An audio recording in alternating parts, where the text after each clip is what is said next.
Selamat malam, salam sejahtera untuk kita semua. Kami dari kelompok 5 ingin mempresentasikan hasil flowchart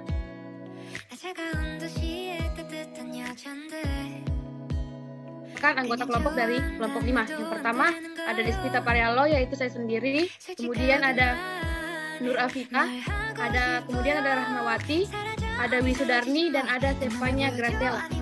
Untuk mempersingkat waktu, langsung saja saya persilakan kepada saudari Rahmawati untuk membacakan flowchart-nya.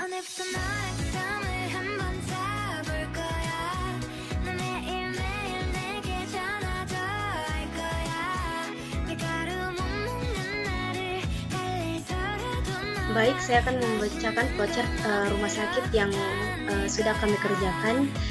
Di sini ada beberapa entitas, yaitu pertama entitas kepegawaian, entitas admin, entitas PMIK, entitas TPPRJ, entitas poli interna, entitas poli gigi, entitas poli umum, entitas rawat darurat, entitas TPPRI, entitas RI, entitas penunjang, entitas operasi, entitas ICU, entitas ruang jenazah, entitas apotik, dan entitas administrasi.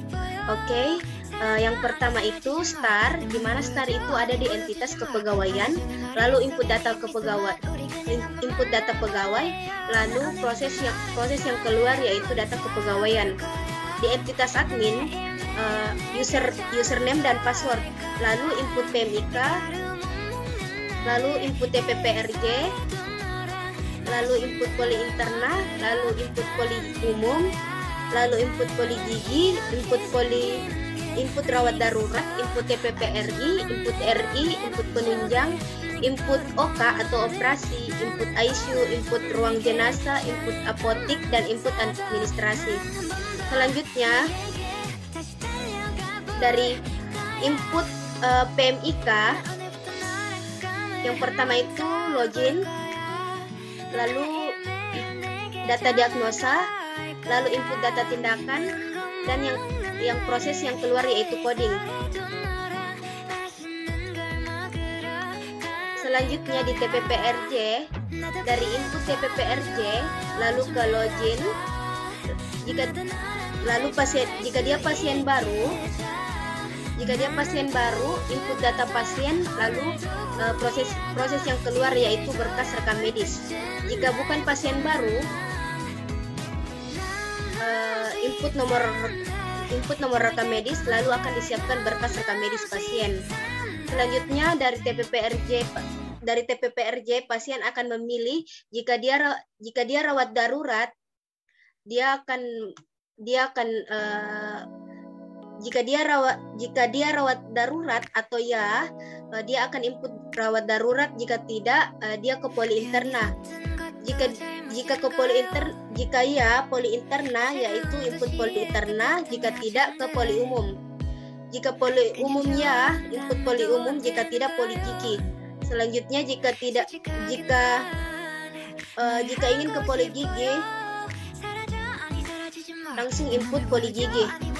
Selanjutnya poli interna.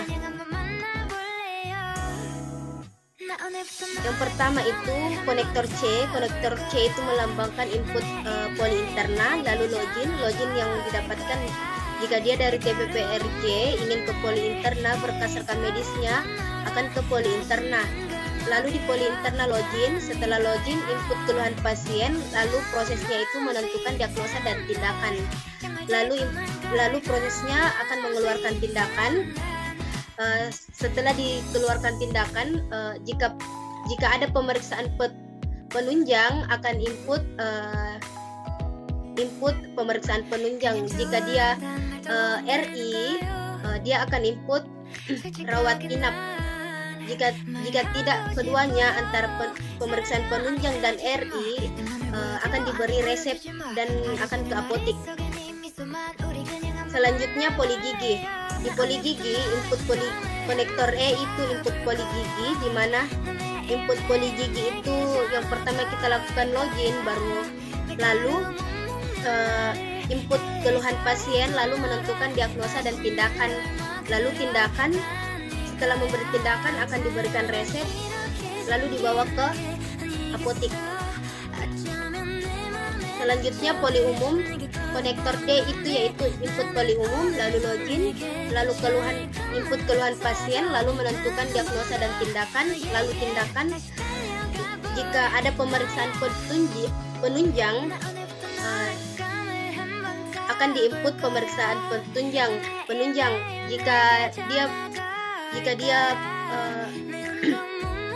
dia rawat inap akan ke input rawat inap. Jika tidak keduanya antara pemeriksaan penunjang dan rawat inap akan diberi resep lalu ke apotik. Selanjutnya rawat darurat. Konektor F ini adalah input rawat darurat, lalu login, lalu input keluhan pasien, lalu menentukan diagnosa dan tindakan. Selanjutnya tindakan. Jika ada pemeriksaan penunjang, jika ada pemeriksaan penunjang akan input data pemeriksaan penunjang. Jika dia rawat inap akan input rawat inap. Jika tidak keduanya antara pemeriksaan penunjang dan rawat inap akan diberi input resep lalu ke apotik. Selanjutnya di TPP RI, konektor G itu melambangkan input TPP RI, lalu login, lalu nomor rekam medis, lalu berkas rekam medis, lalu ke rawat inap atau konektor H. Selanjutnya rawat inap. Di rawat inap, konektor H itu melambangkan rawat inap sendiri, input rawat inap, lalu login, lalu menginput keluhan pasien, lalu menentukan diagnosa dan tindakan. Jika ada pemeriksaan penunjang akan input pemeriksaan penunjang. Jika tidak lanjut ke operasi. Jika ada operasi langsung input ruang operasi. Jika tidak keduanya antara pemeriksaan penunjang dan operasi akan masuk ke ruang perawatan. Di ruang perawatan jika pasiennya sembuh akan diberikan resep lalu ke apotik. Jika tidak kembali ke ruang perawatan. Selanjutnya penunjang. Konektor I itu melambangkan input penunjang, lalu login, lalu data lab, lalu data tindakan dan hasil lab. Hasil labnya ini di sini ada garis, di mana garis ini menandakan jika hasil labnya sudah keluar akan kembali ke ruang perawatan masing-masing atau poli masing-masing. Selanjutnya ruang operasi. Konektor J ini menandakan input ruang operasi. Selanjutnya login, selanjutnya data tindakan. Setelah data tindakan perawatan intensif jika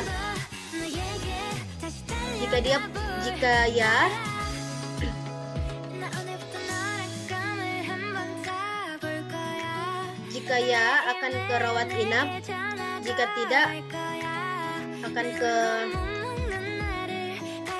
ruang jenazah. Selanjutnya di ICU,